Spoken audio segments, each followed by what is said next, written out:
A week on from Formula One's original night race, we head to Suzuka, Japan for round 16 of the campaign. So for the first time this year, someone other than Verstappen and Perez took a victory, with Carlos Sainz taking the win. Now we're here in Japan before a 2-week break before we head back to the Middle East for Qatar, the first of 2 sprint races back-to-back with COTA next. Then it's Mexico and Brazil, the last sprint race. Las Vegas and Abu Dhabi rounds out the 2023 season. In terms of the Drivers' Championship, Max Verstappen leads 374 points to Sergio Perez on 223. Verstappen could be crowned champion this weekend. Hamilton is 10 points clear to Alonso. Sainz has now jumped Leclerc, and then Russell further behind the last driver on 100 points. Then we get Norris, Stroll, Gasly and Piastri rounding out the first half. On the second page, it's status quo as what we were in Singapore. Ocon ahead of Albon, Hülkenberg, Bottas, Zhou Guanyu and Tsunoda, Magnussen, Liam Lawson, now the second AlphaTauri driver with points. Sargent still pointless, Nick de Vries won't have any points, and Daniel Ricciardo still away with injury.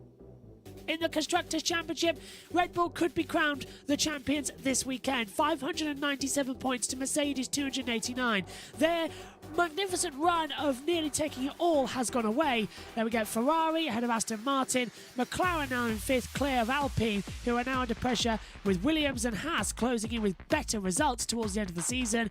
Alfa Romeo ahead by 5 points to AlphaTauri.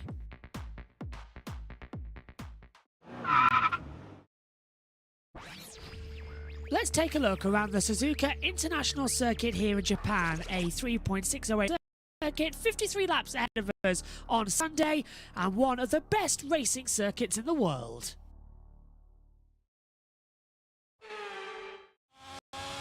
Get a good exit out of the last corner, across the DRS line, and now you're starting the lap. Hurtle down towards turn number 1, the very fast right-hander. Leads into turn 2 as well. Coming through, this is the first corners as well. 5th gear up to 6, and then through the S's, 3, 4, 5 and 6 as well. Very tricky to get right. The car often wants to throw you up as you come round. It just wants to unsettle the rear of the car, but it's the fastest and best segment on the entire circuit. Up the hill then, through Dunlop Curve, as you head towards the 2 Degners. Degner 1 is very tight entrance. Clip the curve too much, it'll spit you towards the wall. Degner 2, slightly banked as well, as you take a lot of exit curve to lead up towards the hairpin. Now this is a 3rd gear corner, brake all the way, hug the inside line, let the slightly banked exit help you as you gradually push the power down. Through the 200R in 6th gear at turn 12, coming out towards turns 13 and 14, a double apex left-hander at Spoon Curve. You carry a lot of speed on the entry and then gradually build out towards the exit. Hurtle down now, 5th gear exit as you hurtle towards the national start line as well, with a smaller pit lane before the fantastic 130R. Flat out in a modern Formula 1 car, flick the car in as well, 8th gear maximum before you come down to the Casio triangle. The 3 segments begin right, tight left, and then another right that leads you to the last corner as well. All done in 3rd gear across the line, and that is a lap of the magnificent Suzuka.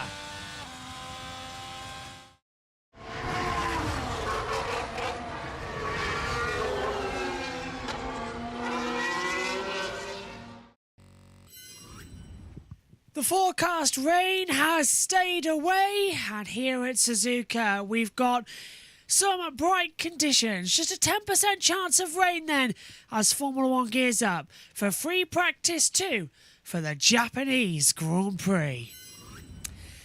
Hello, everybody. Good morning, good afternoon, good evening, wherever you are in the world. Very well done for getting up or staying up for the Japanese Grand Prix. We're gearing now towards the second practice session, the very crucial hour which will decide who's hot and who's not going into qualifying tomorrow. And it doesn't seem pretty much possible, does it, Omi? It always seems the same.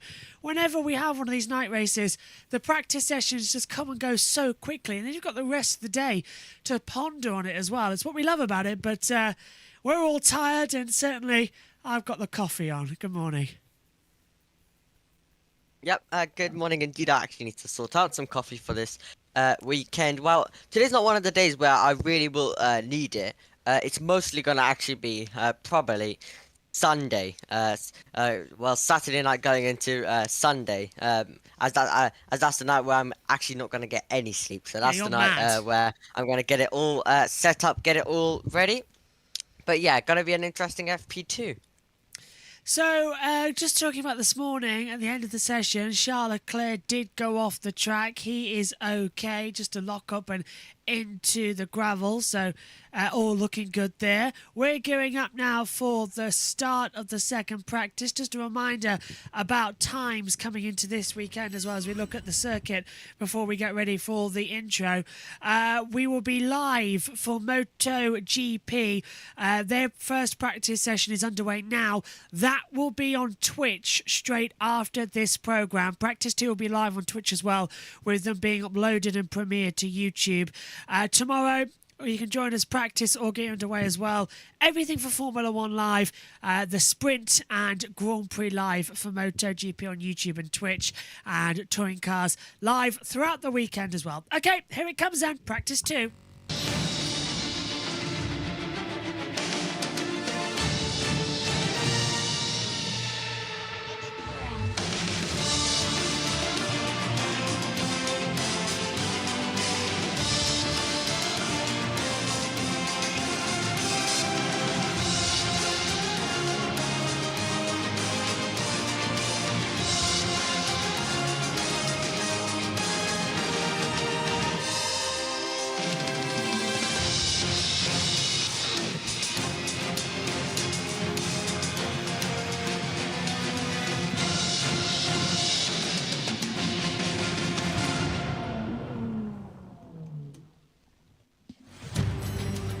It's the second practice session for the 2023 Japanese Grand Prix here at the Suzuka International Circuit in Japan. It's round 16 of the campaign, and what a brilliant place to be. Suzuka oozes charisma and oozes history of Formula 1. It's been on the calendar since 1986. Only ever had 2 seasons off where it hasn't been scheduled. That was, of course, in 2020 and 2021. Before that, Fuji took over in 2007 and 2008 as well. But this track, built in the 60s, has had very little modifications to it. 18 turns in total. The fast-flowing first sector leads into the S's before the Degners underneath towards the hairpin and Spoon, and then the 130R and the Casio Triangle round out the lap. White hard C1, yellow medium C2, red soft C3. That's the tyre compounds to look forward to coming into this one as well. And we're going to be seeing a lot of the medium runs in this next hour. Track conditions look dry, which I'm delighted to tell you as well. It's air temperature 28 degrees, track temperature 38 degrees. 64% is the humidity as well. Wind at 2.5 meters per second blowing in from the west. And as we take a look at the track as well, Omi, there are a few clouds around, mainly blue skies, and a lot more atmosphere than what there was earlier on today. Fans are more in attendance as well, and it looks quite happy to me down there. A lot of busyness. Good morning to you. Yep, good morning to you as well. Yeah, a lot of happiness down there as well. A lot of fans, all really excited. The Japanese fans are really passionate as well. So great to see them all out there enjoying a bit of practice as well. 1 hour once a game of the cars driving around and trying to understand their setup a tiny bit more and build on what they learnt in FP1. So it'll be interesting to see what they're able to do in this one. yeah, just to confirm more, as SHT says, we are back on the Twitch chat. So what's going to happen with MotoGP this weekend is practice 1 will air directly after this show is over. That will be on Twitch on JB Motorsports.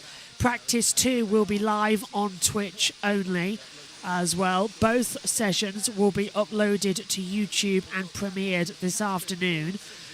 Practice 2 tomorrow, free practice 2 tomorrow, and qualifying will air live on Twitch. It will then be uploaded to YouTube directly after, before live coverage of the Tissot Sprint and the Grand Prix will be on YouTube and on the Twitch channel. We're just trying to make sure that we don't get any blocks from anybody as well, and we play very careful this weekend. Touring cars, usual procedure, every session live across the 2 practice and qualifyings. Omi takes you through race 1. I'm back for race 2 and race 3 at Silverstone due to India as well. Japan, Formula 1, same business. We're live all throughout as well. And to be fair, it's 2 70-minute sessions for MotoGP. So as soon as we're done here, I've got to go and compensate on that. So it's going to be a very long day for me. But at least it's over by 12. So that's what I'm sort of getting through. It's all over by lunchtime. And I can go get some food and relax and catch up with friends as well, all over text messaging. But one friend who I know is probably, she's still asleep right now, but might be waking up later, so I'll just say good morning as well. I've been very bored and sent her some voice notes during the night. Anyway, Ted's in the pits. Floors. Charles Leclerc and Carlos Sainz were trying different floors. It was Charles Leclerc who had the new Ferrari floor on in free practice 1, while Carlos was running the old floor, and now they both have it on, I'm told, for free practice 2. So that's to bear in mind as we get into the meat of the session. Just a little update on Mercedes. We saw a very late change to the front right corner of Lewis Hamilton's car. He's just ready to go out. Nothing wrong, say the team. It's just a setup change. And it turns out they need it, Crofty. That the car was not to either driver's liking, not well balanced, not the kind of car you need around this awesome Suzuka track, and something that Mercedes been working very hard over the lunch break here, Japan time, to put right. And that's meant some fairly sizable setup changes. But Crofty, I was amazed that this was round 18 of the World Championship. That would normally be the season ender in Japan. We're used to that way back Not then, this year, aren't we? Ted. But after this, how many races have we still got to go, and where? Remind me. We're going to Qatar for a little standalone race in Qatar. That's a sprint weekend, by the way. That's where Max Verstappen could clinch the World Championship. His team Red Bull could clinch it this weekend if after the race they are 309 points or more ahead of the rest. Yeah, that's pretty much how we're all thinking about it, isn't it, Omi, as well as the fact is that as the green light is on, by the way, practice is underway, as you heard from Ted Kravitz. It looks to be that we're going to have tailwind into turn 1, tailwind in 3, 4, 5. Drop it. So that is, I believe that was Lawson being told where it all is on the track as well. But yeah, I mean, so we all thought Japanese Grand Prix, a 3-time champion being crowned, how brilliant is that? But the bad result from Singapore means that it's now Qatar where he's going to be crowned champion. Just a little bit later and later in the season, as he ruined what was a perfect season. It's very busy at the top of the Dunlop curve going to Degners. Weaving where you can. Yep, Weaving where you can. And then braking. Ruin where you can, I think Lawson was just being told. Go on, Amy. Yeah, absolutely. Very, very busy. Also to Spoon Car as well. Or the exit now as they make their way towards 130. A lot of busy then. A lot of drivers heading out onto the circuit as well. But yeah, absolutely. So let's just hope we get a good weekend. But yeah, happy it all ends by 12. And then we can go chill for the rest of the day. That's one of the positives. Let's hear from Gasly. Moments. A little bit of wind quick radio check, please. Konnichiwa. That's how you do radio. Konnichiwa from everybody as well. Down there at Alpine as well as we come across down towards the 130R. So everyone's out there straight away then getting some practice times in, which is what's going to be very crucial as well. Oh my word.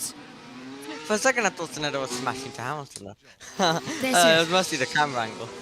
It was very much a take a breath back, wasn't it? My goodness, it was quite dangerous and quite Quick close. radio check, please. Konnichiwa. Konnichiwa.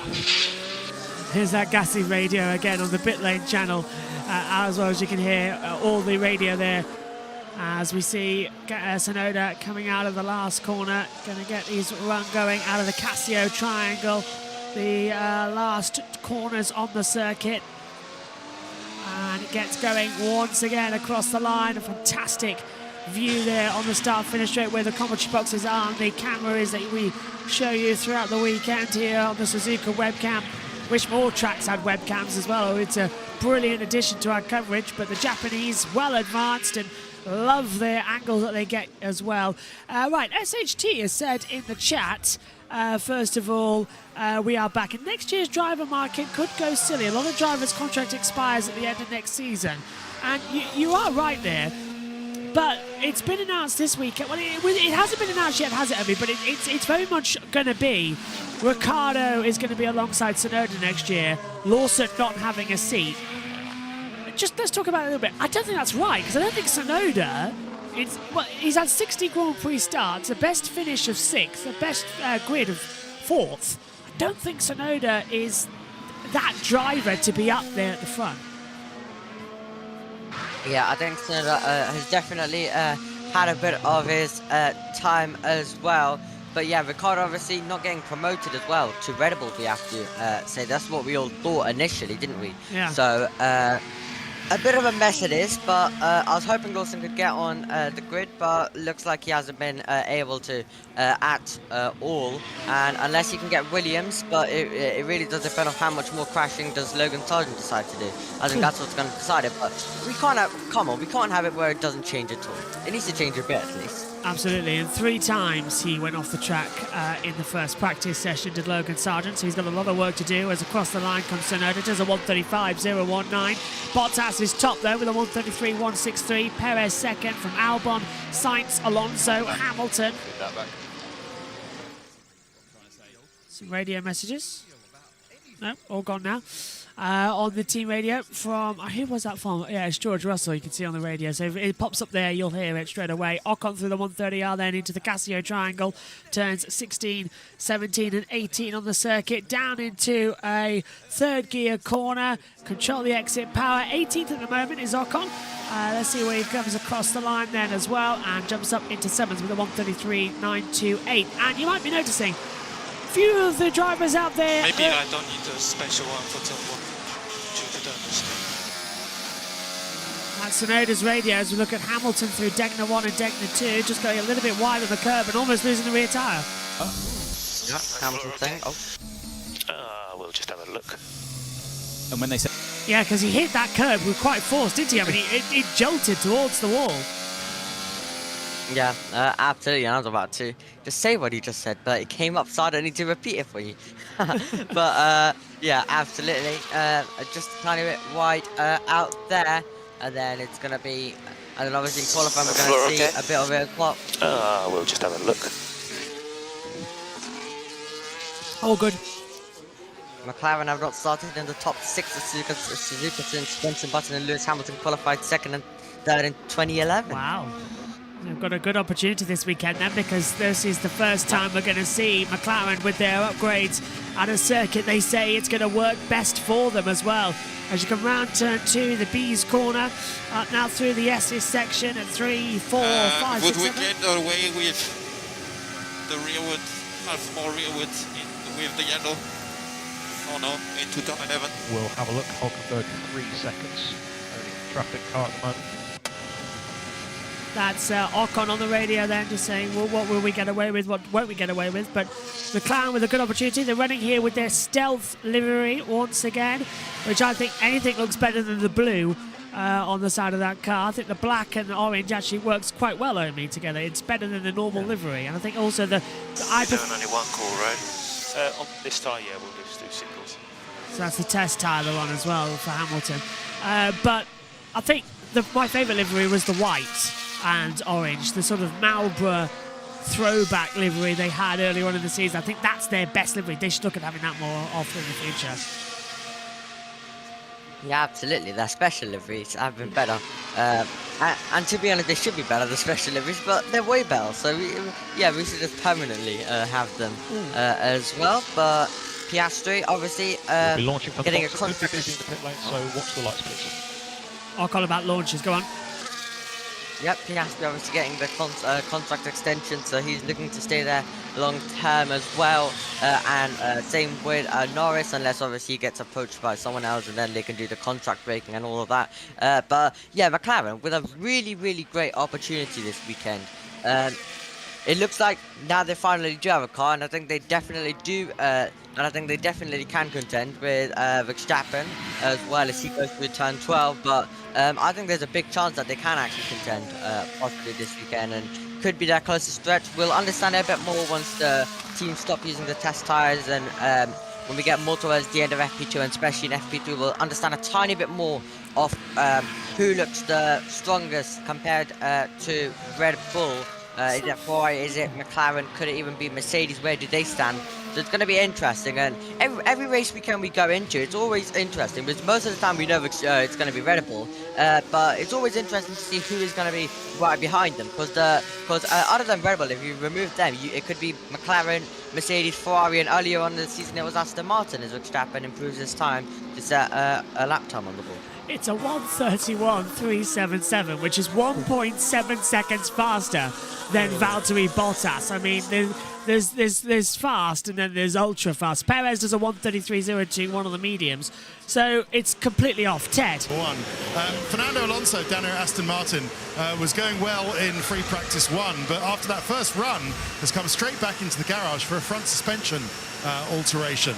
You can see them just finishing the job down here. So I imagine that was planned. I don't think Fernando would have been going out and saying, I don't like this, let's make a sudden front suspension change. But it's the kind of thing that is planned. But yeah, in the garage so far. We got some... Are they doing, sorry to butt in, Ted, are they doing the same next door at Lance Stroll's How did you know? side? Well, he was the only other car in the pit, so I thought I'd better ask. Yeah, it's not as... It doesn't look like it's as involved, and they finished it on Stroll's car, but I did see them tinkering with the front. I got some updates from the team boss, Mike Crack, about the Alonso pit stop in Singapore. So it was a combination of things. First of all, they were put off. If you've got time for this, Crofty, shout if there's a faster lap than Max, though I doubt there will be at the moment until they get the soft tyres on. But first of all, they had to deal with the 5-second penalty, serve the 5-second penalty. And the way that Mike explained it, after that, everybody was kind of out of sync. And one of the problems was getting the rear jack on past the little bow tie wing that hung down underneath the rain lights. It's a little winglet. And Mike did admit that that was one of the problems they had, as well as some other issues that led to the slow pit stop in Singapore for Alonso. And that winglet not on the car this weekend.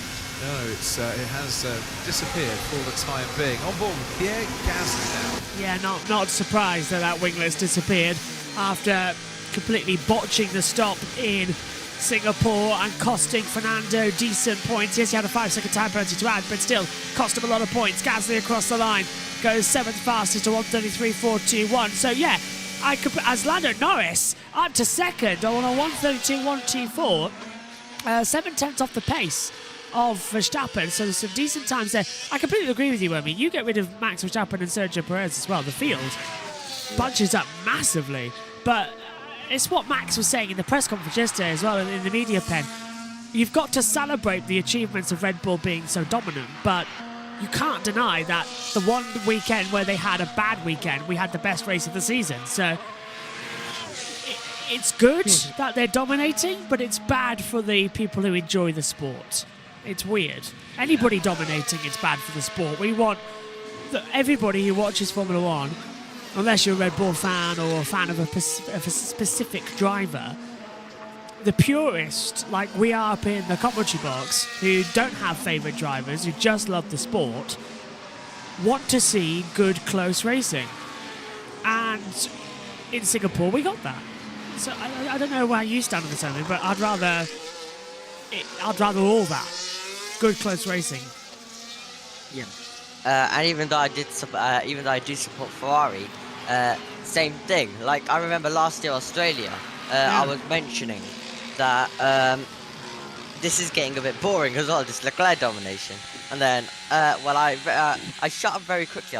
That's all I'll Yeah, say. you very, after that, one. they didn't win for ages. Oh, Tsunoda's having a moment down at the hairpin, just locked up the rear tyres.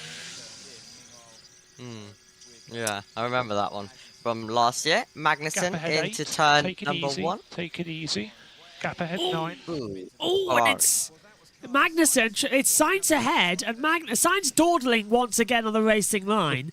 And Magnussen was flying through turn 1 and 2 and almost ran into the back of the Ferrari. Well, to be fair, huge lock-up. Who was that? That's Bottas down into the Casio triangle. Locked up. You can hear the screeching on the tyres. Sainz again dawdling on the racing line, starting for a lap. Carlos Sainz may have been dominant in Singapore and proved to everybody he could be a world champion in the future, but his lack of awareness is still a factor as we head trackside down to turn 2 for the first time today, and I believe joining Karun Chandhok. Yes, I am down here where the B hotels have been dominating the headlines down at Turn 2. People have been waxing lyrical about what they see down here. In fact, a whole bunch of fans came on a little tour. So if Lee spins his camera around, you'll see the little B hotels where the drivers have all come and decorated stuff. I'm sure you'll see it as part of the coverage. But if I'm honest, I'm much more interested in what's happening out on track at the moment, because this is one of the most exciting places to watch a Grand Prix car. They come down the South Finish Straight. It's steeply downhill. It's got a bit of camber in the road. And the drivers are flat till nearly beyond the apex of turn 1. I think they're manually shutting the DRS. There goes Charles Leclerc in the Ferrari. They're manually closing the DRS to make sure they get rear downforce and stability into turn 1 and get the car nicely stopped for turn 2. Max Verstappen, you guys mentioned on the soft tyres, was unbelievable. It was his first lap off the session, and the speed he was able to carry through here was just off the chart to anybody else. Here comes the Aston Martin of Fernando Alonso. They've looked pretty good at turn 1. They're able to come in, but he's not really been able to carry the minimum speed through turn 2, and I don't know if that reflects on the lap times because I haven't been able to look at the times, but at the moment I'd say the McLarens look very good around here, Lando Norris in particular. And what's good to judge is if we just get the camera around on the outside, you see that curb over there, and there you see Carlos on a slow lap going out wide. The drivers with confidence, like Norris, like Verstappen, are carrying the speed through turn 1, getting their left-hand wheels really on that edge of that curve, but it's not destabilizing the car, and they still carry good minimum speed. And when we get to the apex of turn 2, spin the camera around here, Lee, at the apex, the quick guys are actually slightly wide of the apex. They're not pinching the inside curb necessarily. They're staying slightly wide and carrying a wider radius, but more minimum speed. George Russell on a brand new set of soft tyres, Cropley. So I might throw back to you, and you can keep an eye on these lap times. But it is a fantastic place to watch a Grand Prix car fully flexing its muscles. Thank you very much, Karun Chandhok. Fernando Alonso on the medium compound tyre coming into the Casio triangle. The last 2 corners on the track, boots it hard. Karun's still down there. They've obviously got the banner up for Buzzing Corner, although I don't know if I should tell them. They need to be sort of further around. They're about 200 meters too early. But yeah, Buzzing Corner, B Hotel here. I have, by the way, popped in to have a look, and no bees have checked in yet. So yeah, I wandered around a few of the little hotels. Didn't see any bees yet, but Sebastian did say it will take time for the bees to populate this area. So we'll keep an eye on it. Maybe when we come back over the weekend or next year. Okay, thank you, Karun. As we saw Bottas's lock-up once again. Perez also snagging the front right coming into the Casio triangle. Alonso's lap time. I'm front locking well the end. Perez's radio, Albon's radio. That's for sure, full damage. Just skateboarding on the top in turn 9. He might have a point there. Okay, so it looks like, Omi, that exit of Degner 2, as Hamilton found it, Albon's found it as well, it's causing floor damage. Yeah, absolutely. It's causing a tiny bit of issues there if you are running a tiny bit out wide as well. But yeah, quite a lot of lockups and drivers for sure, full damage. Just skateboarding on the top in turn 9. So skateboarding at the top of turn 9. Okay, as across the line comes Russell to start the lap time. Let's catch up with the chat. SHT says as well, Verstappen only drives on softs at the moment, and Alonso also had the suspension cover damage on lap 2 when the debris from Paris-Sonoda collision hit into that part. Yes, he did actually, right there. And that YouTube chat, very tiny. We'll try and organise that to be a bit bigger in future. But Jeff says, hi everyone, it would be a very exciting season if you take out Red Bull, it would. Amsky, hopefully I pronounced your name right there, in the middle of a workout, going to listen to this in the background. Is it a full workout? Legs, arms, upper body? What type of workout are you doing? Let us know. Right Fossil says, I wake up from my nap, it is 1 a.m. and Max is 1.7 seconds faster than anyone else, and it's only practice. Back to sleep. Yeah, no, not right Fossil. Sargent and both Mercedes now out on softs. They are indeed out there on the circuit as well. I think it may as well is back to sleep. Verstappen being, well, actually no, he's only 0.3 of a second now. Leclerc's done a 1:31.708, gone second. Sainz on a 1:32.085, so they've pulled in that gap. Leclerc now 0.3 off the pace of Verstappen, so there's still time to be found there. But Russell's lap time here, Omi, has been quite a cracker to look into it as well. It's not exactly, he's 0.6 off the pace of Verstappen, but looking on board with all the deltas, it's been quite a good lap. Yep, it's been quite a good lap indeed for Russell as well. Started fastest lap sector as well in. I don't know if the video there. Yeah, it was very dead though from Gasly's, but off you go, yeah. Yeah, that was very quiet. Some of them are quiet, some of them are loud as well. Russell's gone third fastest, 0.6 off on the soft tyres, 1:32.054. No Toto Wolff this weekend, of course. His role being taken by Jerome D'Ambrosio as well, and Bono. Let Lawson by, then there'll be no queuing. Stroll being told there'll be no queue to start the lap time as well. Where is Stroll? Well, he's behind Russell and in front of Lawson, just coming to the SE section now on the driver track, as that's where Stroll is. In fact, Stroll's catching him quite quickly as well. Amsky says upper body and legs for today, doing push-ups and some lifting. Oh, wow. Upper body and legs. Legs are something that both me and Omi don't need to do that much in workout because we stand a lot in the commentary box as well. Yeah, with the flap, and we need to do the modifier. Gazzy saying they need to modify a lap time and change something on the car. But yeah, good luck. Don't overdo yourself as well, and just take care. And hopefully it's a good workout as well. Oh, Hamilton flat through the 130R as he comes into the Casio triangle. 8th gear down to 3rd. Very tight entrance as well. 3 parts, it's why it's called the Casio triangle. Across the line then for Hamilton, 19th at the moment, goes up to 6th on the soft tyre, 1:32.245 for Lewis Hamilton. A nice opening gambit as well. George says, I'm up. Well done, George, for getting up. Well done. Well done, everybody, because I know Japan is it's a very challenging one as well. I also know that's going to be very challenging as well over the next 7 weeks for the MotoGP, as we have night races across there as well as we start the Asia Tour.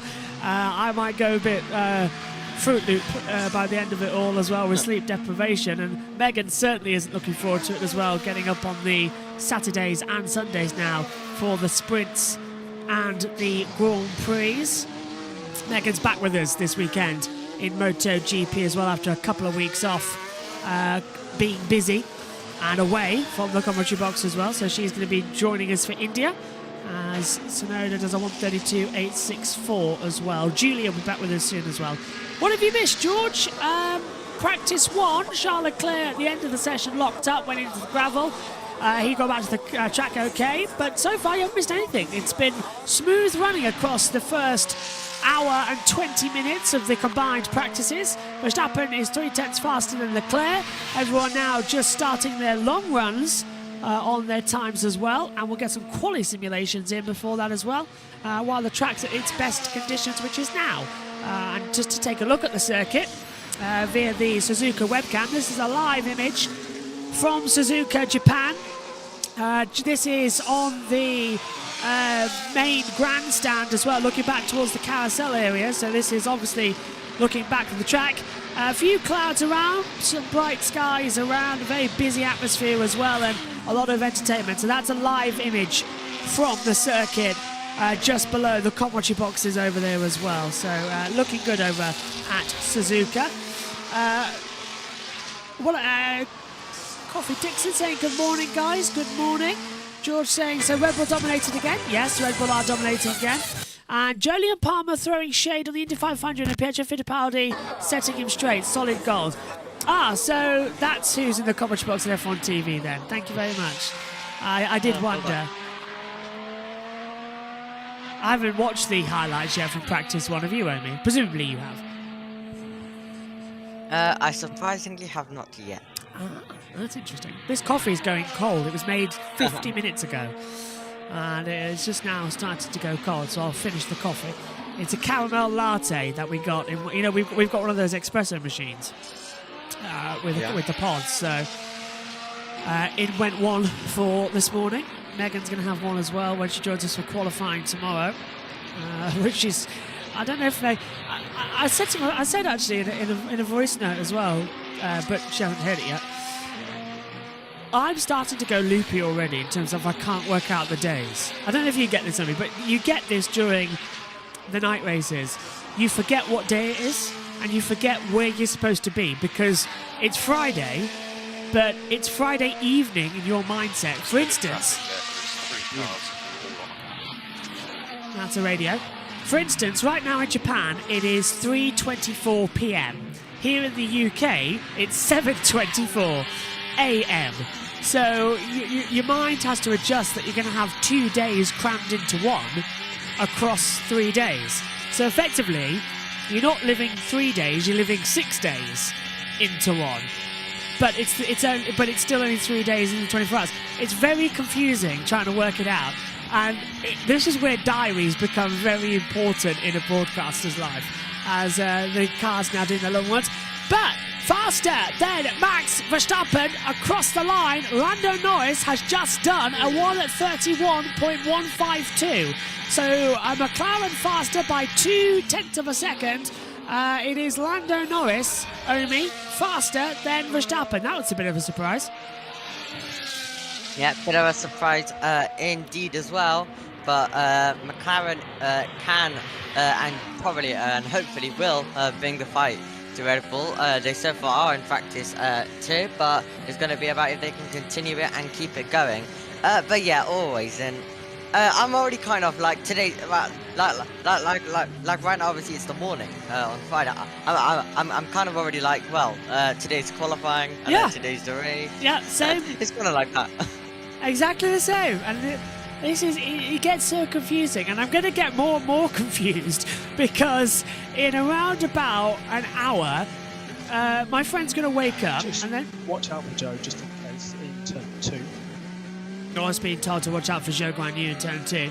Yeah, in about an hour, my friend's going to wake up, and then she's going to go in for a work meeting at around about 9:30, and then she's done for the day.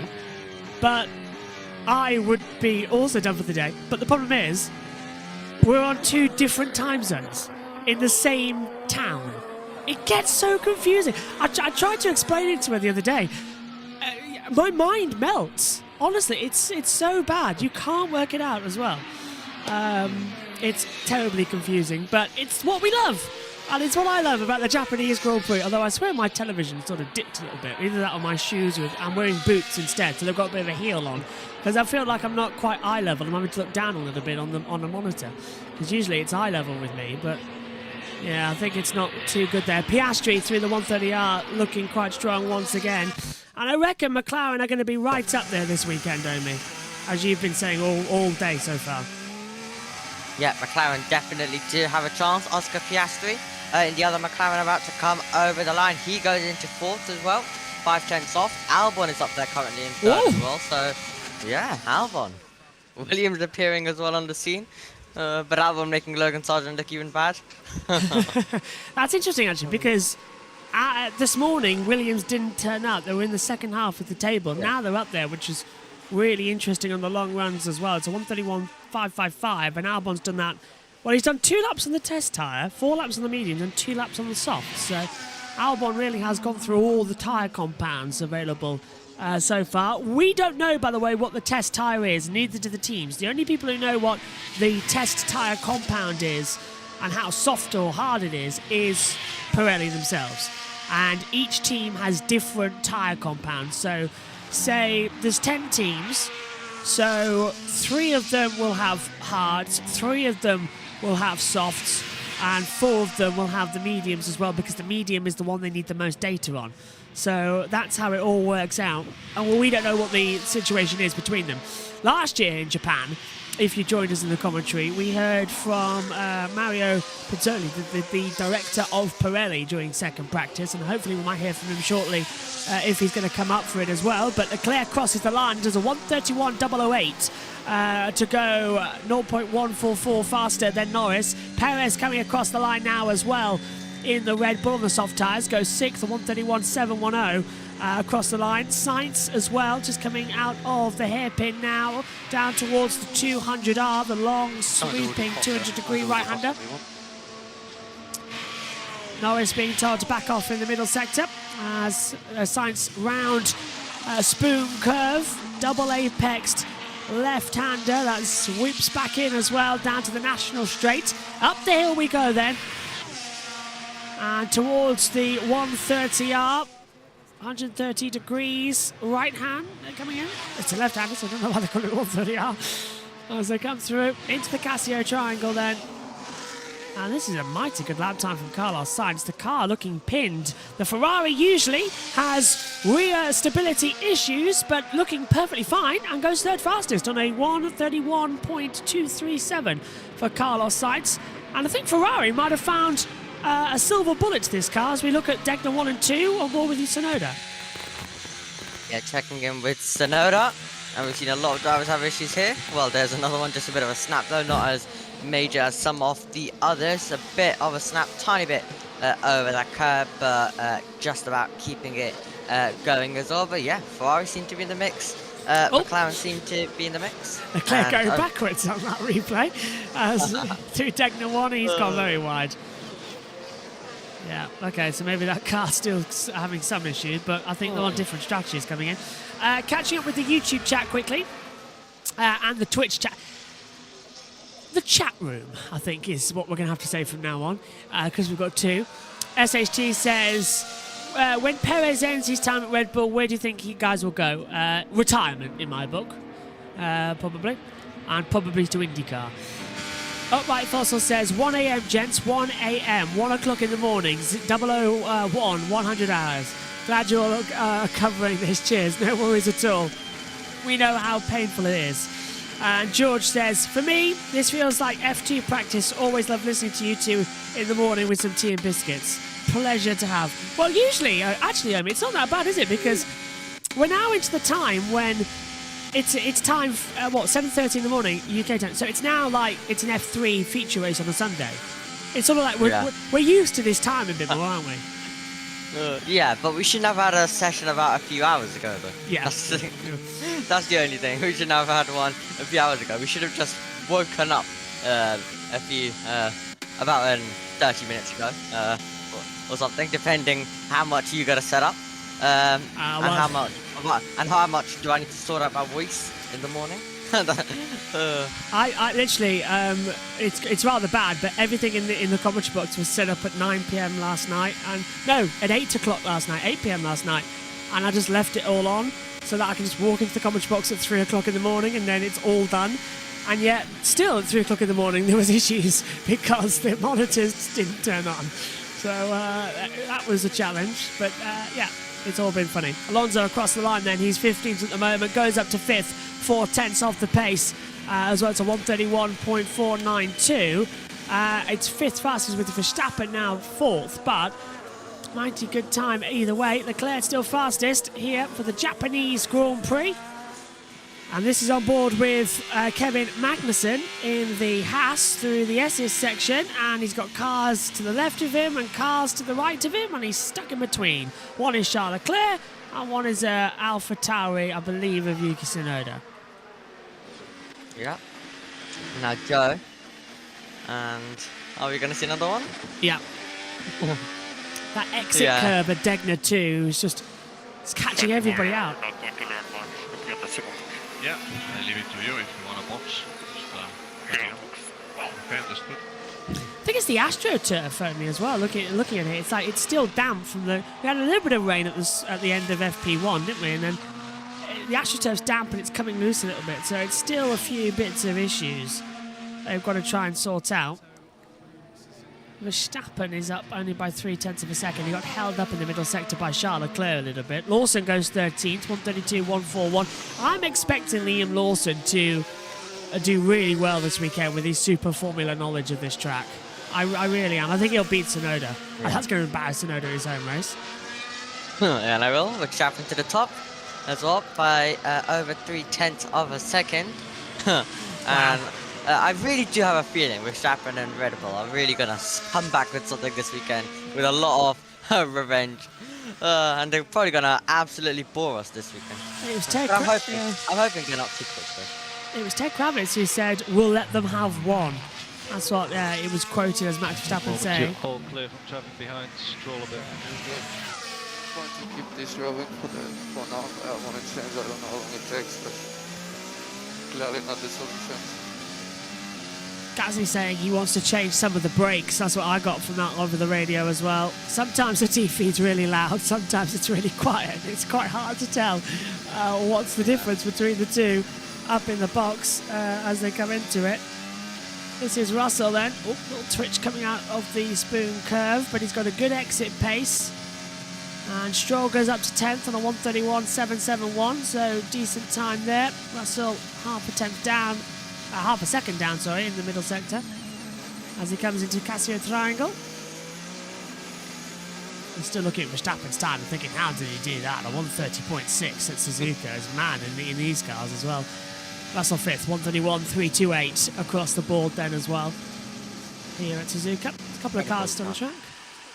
Red Bull just seem massively quick, and yeah, it was kind of like, well, you guys can all fight it out for one, and it was all about which one of the teams stepped forward to win, and Ferrari and Carlos Sainz were absolutely brilliant with it, and as you see, Russell also running a tiny bit wide as well onto the curb, but we obviously do. Obviously, Alonso, his chance was ruined in Monaco, wasn't it? Yeah. That was his best opportunity of a victory. And Aston Martin haven't really been the best, haven't been as good since. Because then Singapore, I would have said it would have been another opportunity. Last corner. Engine braking's pushing like... Tsunoda's really not happy with braking that last corner, swearing over the radio now as well. I agree with you. And how much do you reckon with the Aston Martin problem is the fact that Stroll isn't a capable driver? Because I reckon several times, if Alonso had backup and actually a teammate working with him, they could do quite well. But so far, it's only Alonso. Well, let's see, how many points has Alonso scored? Well, actually, simple. Let's just go to the battle screen and take a look. Alonso has scored 170 points. Whereas Stroll has scored 47. So Alonso is more double than him in the championship. That's quite... It's not embarrassing. It's just completely ludicrous, isn't it? Yeah, it absolutely is. And I don't even know really what to say, to be honest, about Lance Stroll. But I think it is a bit too early in the morning for me to go on a rant. I can wait till the Qatar weekend, I'd say. It can indeed. Qatar in 2 The one weeks' and time. only practice session we'll have for the sprint weekend. Forgot about that, yeah. Hey, it's a sprint race. I wonder... Yeah. Oh, I didn't think of that, actually. Double sprint header, and then also 1 week break from sprints, and then back down on the sprint. Yeah, Qatar and America back-to-back sprinting as well. And it's going to be a lot of fun when we get into it as well. We start on 136. Are we going to have like 3 sprints in 5 weeks or something? Yes. With Mexico being the only normal weekend for a long time. And then we've got Vegas. And then we get to the chaotic Vegas after that. Do you know, I just thought to myself, this is the last night race of the year for Formula One. Nope, Vegas. Meaning it's in the next, what was it? In the next 10 weeks or so, it's like 8 night races. which is really ludicrous to think. And it's because of MotoGP and everything. It's a long road, and it's Japan this weekend for Formula One. It's Twin Ring Motegi in Japan for next weekend for MotoGP, and we will have live coverage of that as well on practice sessions on Twitch, and the sprint and feature on YouTube as per the norm from now on, until we get this thing sorted with Dorna.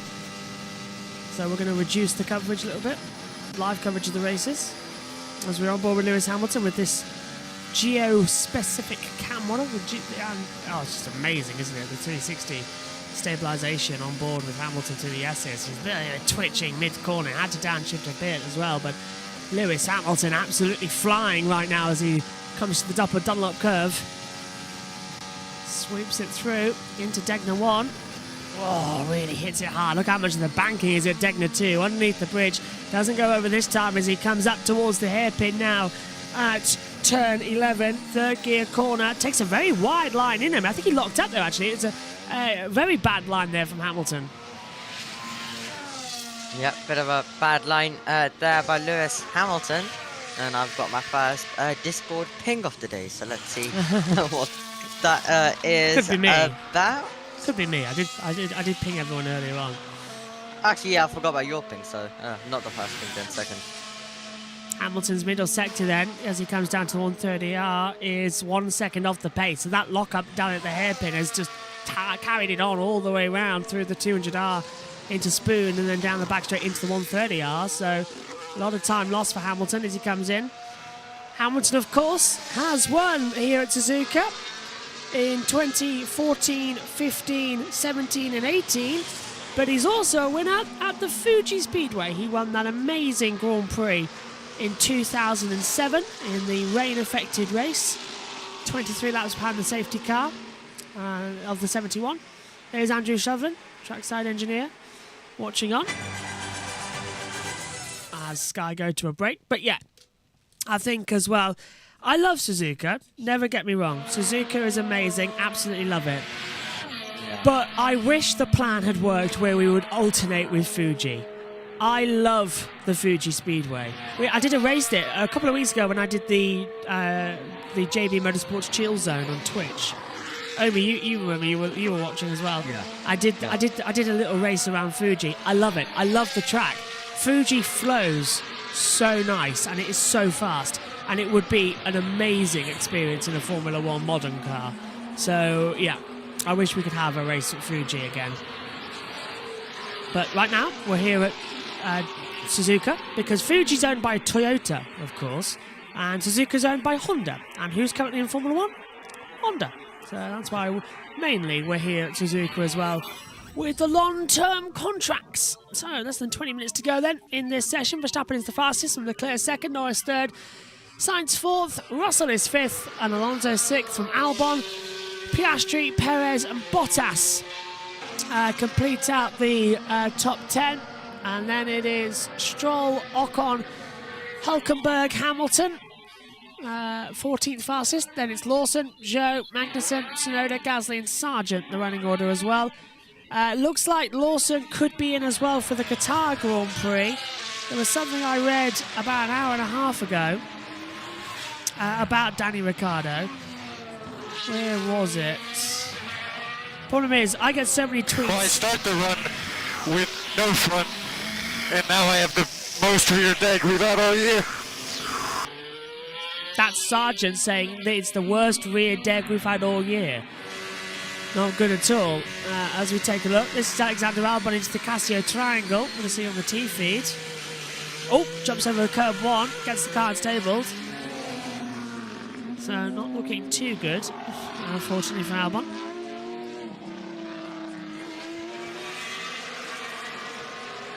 Okay, so Danny Ricciardo, this is from the race.com and Scott Mitchell-Malm, who said Danny Ricciardo may not return to Formula One before the United States Grand Prix in late October, although his absence looks unlikely to impact Red Bull's AlphaTauri 2024 lineup. So it looks like he is not going to be back until at least Kota, which is insane. But great for Lawson to prove he's an F1 material, really, I mean, isn't it? Probably that, no, everything's good as we are the switches now. So we've got Fernando pushing 12 seconds behind. All cars on high fuel now. Right, go on.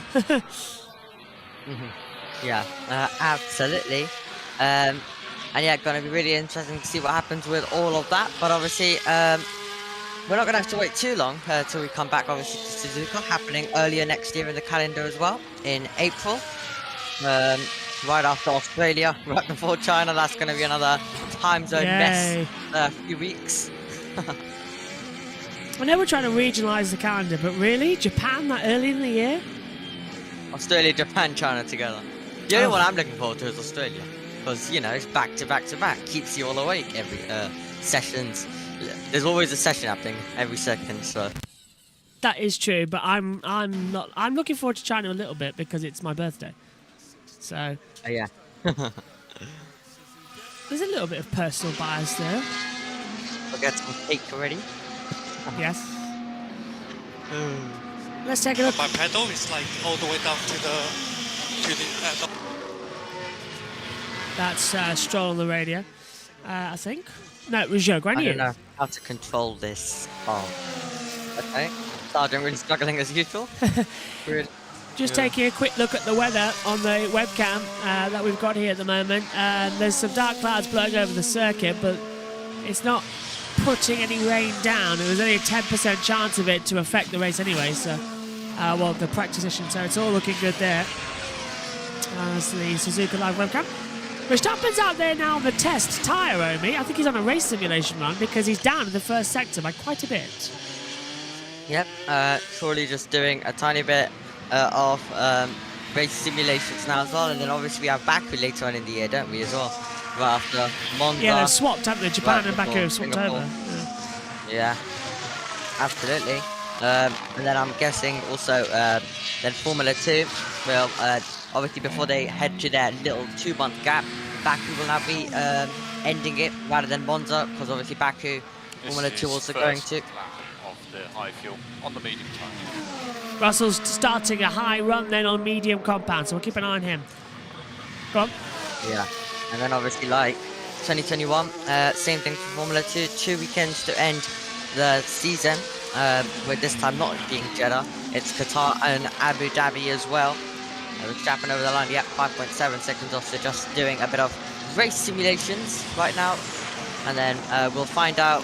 So it looks like, from what we can see right now, Red Bull look obviously just a tiny bit ahead, but it's Ferrari versus McLaren that could be a bit of the interesting battle, and if anyone is going to take the fight to Red Bull at some point, it is going to be between those two teams. Going to be a really interesting weekend to see what we're going to go on then, as Sainz in the Ferrari up towards the hairpin at turn 13, down into the second gear now for Sainz. So he really is in a race simulation run, because you can't get the acceleration in third gear out the hairpin with a higher fuel load. You have to drop down to second gear in order to get the car moving, or it's like it just starts jolting. Best way I can explain it to you. Yeah, for those of you who don't drive and may have a push bike, imagine setting off in 6th gear, how much more extra work you have to do and how hard it is to get the chain moving and the tyres up to speed when you compare to setting off in 1st gear. So that's why with a higher fuel load, they have to drop the gears down as well. Now, this is the Casio Triangle. This should be 3rd gear corner. He's taken it in 3rd gear now, and he's got a good exit. A little bit sluggish, straight up to 4th. So let's just see. Yeah, look at that. 7 seconds. So he's 2 seconds off the race pace of Verstappen there. So that's not a representative run for Ferrari in high fuel runs as well. As we start to look at it from that point of view, it's still getting confusing. As who's going to tell him that he's got a couple of hairs he missed from shaving this morning at a Ferrari mechanic down there. Yeah. Sainz looking good. Yeah, he is. Also, for some reason, and also I've noticed that some of the Ferrari crew are a tiny bit different than the other mechanics. I have noticed that as well. Yeah, looks like they've changed. Well, maybe it's a separate set of Ferrari, because you know some teams now have multiple sets of mechanics across the weekend. Well, I want to keep these ones. They look good in Monza and Singapore. A more competitive team. Ferrari now race winners, of course. Fred Vasseur taking his first win with the team last time out at the... An easy traction out of 14. That's Leclerc being told easy traction out of 14. That's Spoon Curve, where Sainz has just gone through. Hulkenberg, Piastri and Verstappen coming through that section now on the track, as you can see. Yeah. Bottas being told. Pitbull Manager in turn 3 and 5. Stroll, Lift and Coast 11 and 16 as well. And then start to manage the high speed. So all of the teams now starting to do a tiny bit. All of the teams trying to test quite a lot of different stuff. And what's the best out there as well. So, and then we also have Albon. I've thoughts on reducing lifting coasting to one slightly in between level 2 and level 1.5, and then suggesting level 1 is the answer to that one for him. But yeah, and then there's Alfa Romeo, Joe there. Ted. Here it's Alfa Romeo. Problem. Sauber, it's a brake problem. It looks like he's lost hydraulic pressure. You can see this hydraulic, this blue box is for charging the hydraulic system. And you can see they're taking some air out of the system as well. So it looks like he's got a hydraulic leak or something that's affecting the brake. So yeah, this is not the work of a moment. Now we've got a little human wall while they try and stop us from filming it. For what reason, I don't really know. But there we go. Joe has, yeah, this is potentially, how long we got left? 11 minutes? No, yeah, just under. Yeah, they'll do well to get him out again. For the man who set the fastest lap in the Japanese Grand Prix last year. Right. Oh dear, not looking so good. Again, Karun Shandox made his way slowly, Karun, down up the to hill, you. Turn 4 and 5. Yeah, certainly more sedately than the cars coming up behind me. Anthony said to me before the session that this corner is one to watch now. The entry into the S, that first left-hander. And he was absolutely right. It is so impressive. So much so that Sebastian Vettel, by the way, has been here for pretty much the whole session watching the cars through the S's. And he said, this hurts watching it because he's just very jealous. And the car, it does look like well, it looks fantastically fast, but it's also one of the most enjoyable and rewarding places to drive. Now, the S's here, it's all about one corner into the other. As we know, here comes the Aston Martin, Fernando Alonso. And the positioning, if we just have a look, Lee, at this exit curve, that there's a good reference point to see the positioning of the different cars as they try and find their way through the left-hander up at turn 5. Oscar Piastri, for example, been carrying a lot of understeer through that first part, hasn't really looked comfortable with the change of direction on the short or the long runs here, and I'm not surprised to hear he's further down the timesheets. But that inside curve, behind me you see there's a McLaren coming up as well as the Red Bull. But that inside curve is quite interesting. Here is Piastri, watch. He ends up using more road than he would like. But also, Norris uses that inside curve, and he's the only one I've noticed who consistently has been touching that inside curve. In fact, here he comes, although it looks like he might be on a slightly slower lap. Here he is, there. But the McLaren seems to take it. He's on the soft tyres now. But he's the only one who's hooking that up in the same way. Hamilton pinches it a bit. But it is, yeah, I mean, honestly, it's one of the best places I've ever been. Because also, we're quite close to the track here, I have to say. I didn't realise when I was driving around here just how close this bank is. And it is fantastic. Here comes George Russell. He's not looked super happy, particularly on entry to the next left-hander. He's not quite carried the same entry speed as I've seen from Lewis in the other Mercedes, for example. So, yeah, but on the whole, I have to say this has been a fantastic place to watch Grand Prix cars. So, thank you very much, Anthony Davidson. That was an excellent tip to come out here. Well, I knew what the corner looked like from inside the car, or at least inside the simulator, Karun, but so jealous of you standing there looking at them coming towards you. I mean, wow, what a series of corners. And I didn't know either how close you could get to the action there. That is a super spot, isn't it? Do you want to do a job swap with him tomorrow? I'd love to go down there and have a watch. Yeah, it's You should have said you knew that all along. You were totally clued up in it. Yeah. It's just elementary.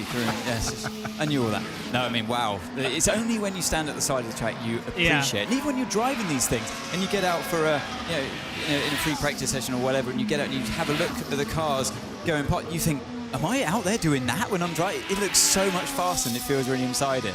I bet it does. Down to the Williams pit wall, shall we? With Joe Granyu about to go back out again, which is good to see.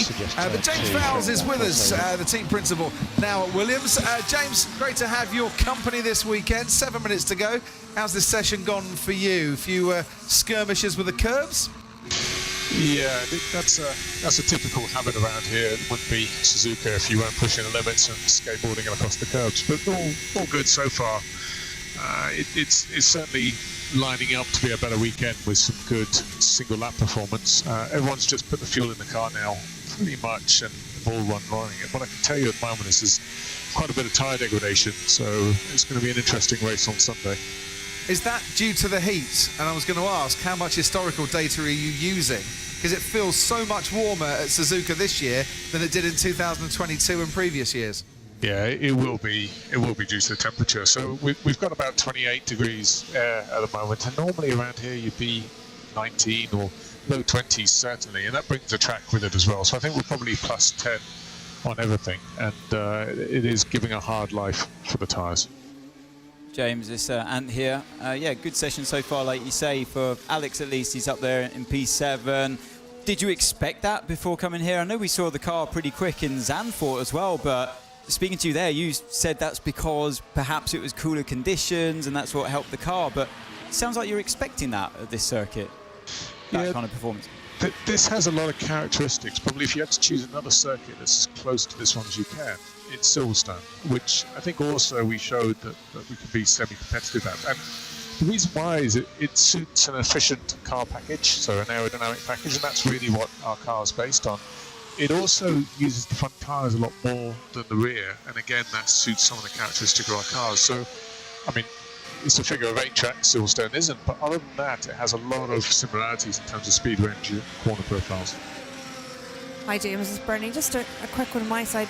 We were discussing here earlier that we're expecting the wind maybe to change into Sunday.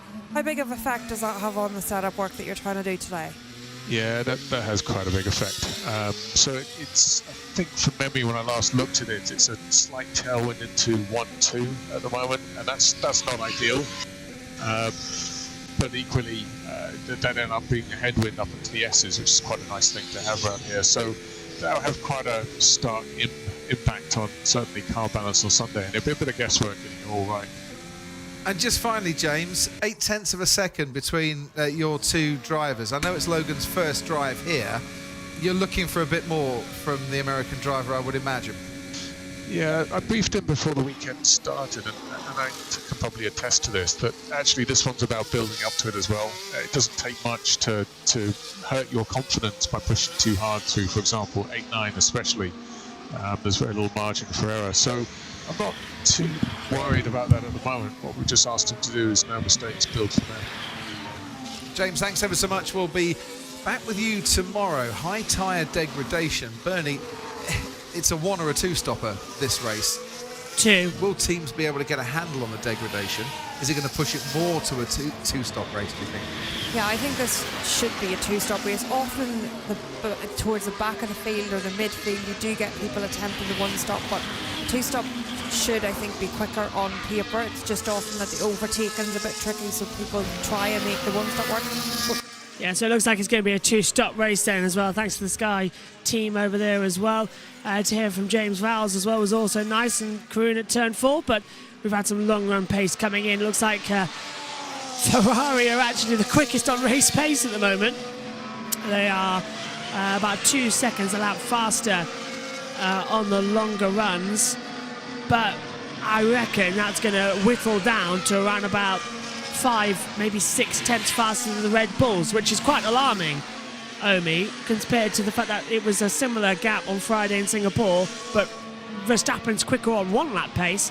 In the race pace, Ferrari are right up there. We've got a double yellow in sectors 10 as well, so someone's gone off in sector 10. And I'm trying to have a look. I think it's Gasly at the exit of Degner 2. I think Gasly is off at Degner 2. So it's a red flag now, and he's into the wall hard.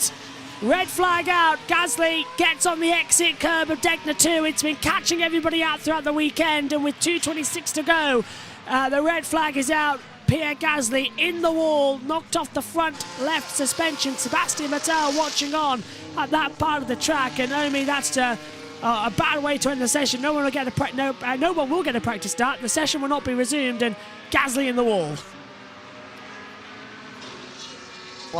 Flag is that session will obviously not be resumed. Just 2 minutes on the clock. It will take some time to clear that car as well. But yeah, very unfortunate to pin it right at the end of the session, and it leaves the team with so much work now as well to sort out the car just because of the last few minutes crash. Confirmed no practice starts either, so that's it. Session's over. And it looks, I reckon, has he locked up going straight in? I think he's had an aquaplane. What do you think? Yeah, it's going to be interesting to see, or he could have had a tiny bit of a snap, but we'll wait for the replay and we'll see. He is out of the car, exactly what we like to see as well. But it'll all start heading back onto into the pit lane. Talk us through it then, Naomi, because it looks like he's going to snap it at Degner 2, not Degner 1. Yeah, here we go. So we're going to see.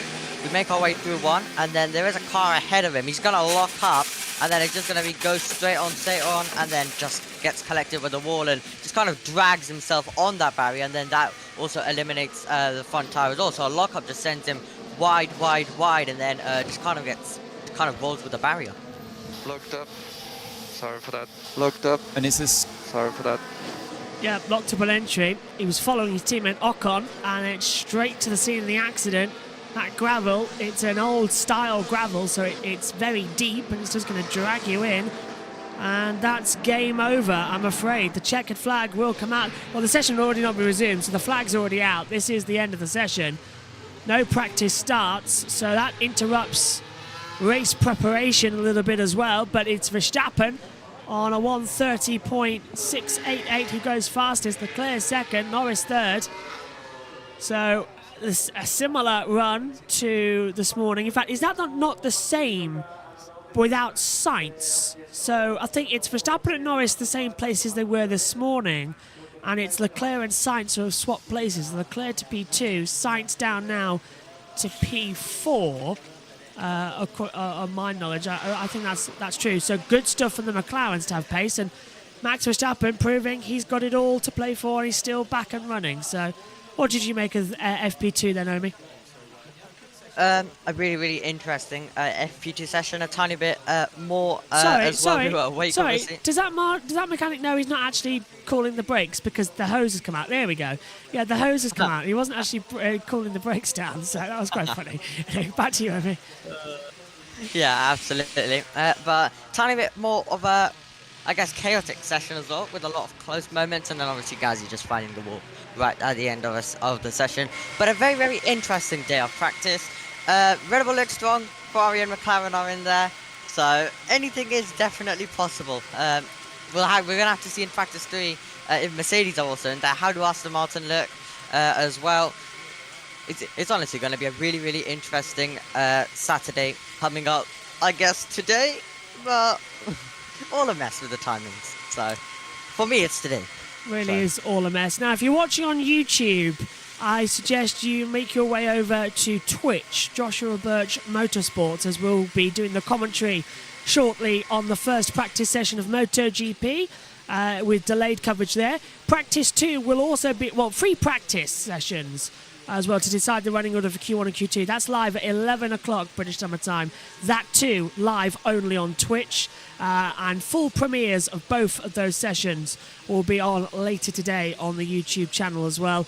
The reason they're not live is because of the direct clashes with Formula One, and also we don't want to get in trouble with Dawn or anything while we're fighting our case. So only the races will air live on YouTube this weekend. Everything else will be on Twitch live as well. So only the sprint and the feature will air live. Moto 2 and Moto 3 airing on Twitch live and premiered later on as well.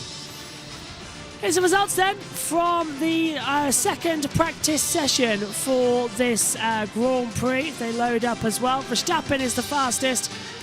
Second goes to Leclerc. Norris is third. Carlos Sainz fourth. Russell fifth. Alonso sixth. Alexander Albon seventh. Oscar Piastri eighth. Sergio Perez ninth. And Valtteri Bottas rounds out the top 10. Further down, we get Stroll 11th. Ocon 12th. Hulkenberg 13th, Hamilton's 14th. Again, a bad session for him, bad day for Lewis Hamilton.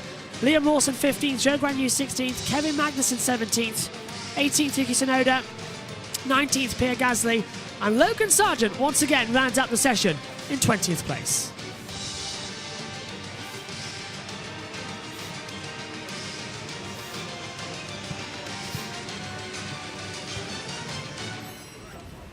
So not a great session there, Romy. Not a disappointing end for Pierre Gasly in the wall, but Red Bull back on top here on Friday, dominating as always. But Ferrari, so far, we think ahead in race pace trim. It's going to be a very interesting weekend ahead of us.